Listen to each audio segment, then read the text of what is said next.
Selamat datang saudara-saudari. Hari ini kita mau mendengar Daniel babak kelima, iaitu Raja Belsazar, putera Nebuchadnezzar, mengadakan jamuan makan. Mari kita mendengar apa berlaku. Pada suatu masa, Raja Belsazar mengundang 1,000 orang pembesarnya ke jamuan makan yang besar dan mereka minum wain bersama-sama. Dalam keadaan mabuk, Raja Belsazar memberikan perintah untuk mengambil mangkuk-mangkuk yang dibuat daripada emas dan perak yang dirampas ayah andanya, Raja Nebuchadnezzar, dari rumah Tuhan di Yerusalem. Raja Belsazar meminta mangkuk-mangkuk itu agar baginda, para pembesarnya, serta semua isteri dan gundik raja dapat minum dari mangkuk-mangkuk itu. Dengan serta-merta, mangkuk-mangkuk itu dibawa masuk dan mereka semua minum wain daripada mangkuk-mangkuk itu. Sambil minum, mereka memuji dewa-dewa yang dibuat daripada emas, perak, gangsa, besi, kayu, dan batu. Tiba-tiba terlihat tangan manusia dan tangan itu mula menulis pada tembok istana di bahagian yang paling terang kena sinar pelita. Raja Belsazar melihat tangan yang sedang menulis itu. Raja begitu takut sehingga mukanya pucat dan lututnya gemetar. Raja berteriak memanggil para ahli sihir, orang berilmu dan ahli nujum. Apabila mereka menghadap raja, raja bertitah kepada mereka. Sesiapa yang dapat membaca tulisan itu serta mentafsirkannya akan diberikan pakaian diraja, iaitu jubah ungu dan kalung emas tanda kebesaran. Orang itu akan dilantik menjadi penguasa ketiga dalam kerajaan ini. Para penasihat raja melangkah ke depan, tetapi tidak seorang pun dapat membaca tulisan itu ataupun menjelaskan maknanya. Oleh sebab ketakutan, muka Raja Belsazar bertambah pucat dan para pembesarnya tidak tahu apa yang harus dilakukan. Bonda Raja mendengar bunyi riuh yang disebabkan oleh raja dan para jemputannya. Baginda masuk ke dalam dewan jamuan itu dan bertitah, "Daulat tuanku, janganlah khawatir sehingga tuanku pucat. Ada seorang dalam kerajaan tuanku yang memperoleh kuasa daripada roh dewa-dewa yang suci. Pada masa pemerintahan ayah anda tuanku, orang itu telah membuktikan kecerdasan, pengetahuan dan kebijaksanaan yang seperti kebijaksanaan para dewa. Ayah anda tuanku, Raja Nebuchadnezzar, melantik dia menjadi ketua semua penilik, ahli sihir, orang berilmu dan ahli nujum. Dia mempunyai kebolehan yang luar biasa. Dia bijak dan pandai mentaatkan mimpi, menjawab teka-teki serta menyatakan rahsia. Nama orang itu Daniel. Tetapi raja menamakan dia Belsazar. Panggillah dia. Dia akan mentafsirkan tulisan itu bagi tuanku." Daniel mentafsirkan tulisan itu, ayat 13. Dengan segera, Daniel dibawa menghadap raja. Raja bertanya kepadanya, "Kamukah Daniel, orang Yahudi, buangan yang dibawa dari Yahuda ke sini oleh raja, anak anda, beta. Beta mendengar bahawa kamu memperoleh kuasa daripada roh-roh dewa yang suci. Dan kamu berpengetahuan, pandai serta bijak.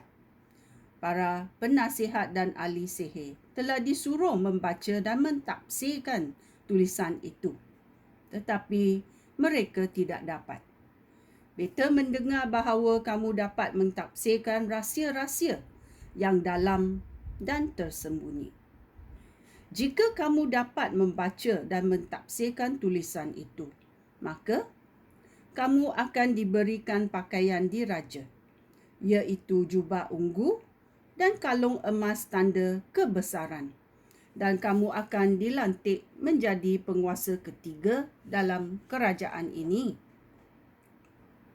Daniel menjawab, hamba mohon tuanku menyimpan hadiah tuanku itu untuk tuanku sendiri atau memberikannya kepada orang lain.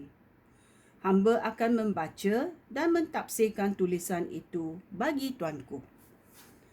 Allah yang Maha Tinggi telah melantik ayah anda, tuanku, Raja Nebuchadnezzar, menjadi raja yang besar, serta memberi baginda kehormatan dan keagungan. Baginda juga begitu besar sehingga orang daripada semua bangsa, kaum dan bahasa takut dan gentar kepadanya. Baginda membunuh atau membiarkan seseorang hidup menurut kesukaannya.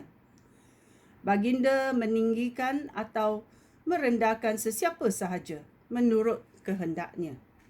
Tetapi kerana baginda menjadi sombong, keras kepala dan kejam, baginda diturunkan daripada taktanya, lalu kehilangan keagungan. Baginda diusir jauh daripada masyarakat dan akalnya menjadi seperti akal binatang. Baginda tinggal bersama-sama Kaldai, makan rumput seperti lembu dan tidur di lapangan terbuka sehingga tubuhnya dibasahi embun. Akhirnya, baginda mengakui bahawa Allah yang Maha Tinggi mempunyai kuasa atas semua kerajaan manusia, dan dia memberikan kerajaan itu kepada sesiapa yang dikehendakinya. Tetapi tuanku sendiri, puteranya, tidak merendahkan diri, walaupun tuanku tahu segala hal itu. Tuanku telah menentang Tuhan penguasa di syurga. Tuanku telah menggunakan mangkuk-mangkuk yang diambil dari rumah Tuhan. Tuanku, para pembesar tuanku, semua isteri dan gundik tuanku telah meminum wain daripada mangkuk-mangkuk itu serta memuji dewa-dewa yang dibuat daripada emas, perak, gangsa, besi, kayu dan batu. Dewa-dewa yang tidak dapat melihat atau mendengar atau mengetahui apa-apa. Tuanku tidak menghormati Allah yang berkuasa, yang menentukan sama ada tuanku hidup atau mati, dan yang menguasai segala perbuatan tuanku. Itulah sebabnya Allah menyuruh tangan itu menulis tulisan ini. Tulisan itu ialah dihitung, ditimbang dan dibahagi. Dihitung bermakna Allah telah menghitung masa pemerintahan tuanku dan mengakhirinya. Ditimbang bermakna tuanku telah ditimbang dan ternyata terlalu ringan. Dibahagi bermakna kerajaan tuanku akan terbahagi dan diberikan kepada orang Media dan Persia. Pada saat itu juga, Raja Belshazzar memerintah hamba-hambanya mengenakan pakaian diraja, iaitu jubah ungu pada Daniel dan kalung emas tanda kebesaran pada lehernya. Raja melantik dia menjadi penguasa ketiga dalam kerajaan itu. Pada malam itu juga, Raja Belsazar, Raja Babilonia, dibunuh. Ya. Tulisan dengan tangan itu mengatakan tulisan itu dihitung, ditimbang dan dibahagi. Maknanya, dihitung bermakna Allah telah menghitung masa pemerintahan tuanku dan mengakhirinya. Ditimbang bermakna tuanku telah ditimbang dan dinyatakan terlalu ringan. Dibahagi bermakna kerajaan tuanku akan terbahagi dan diberikan kepada orang Media dan Persia. Ya, ini adalah tulisan yang terdapat di dinding yang ditulis oleh Raja Allah yang Maha Suci kepada Raja Belsazar. Sekian, terima kasih. Shalom.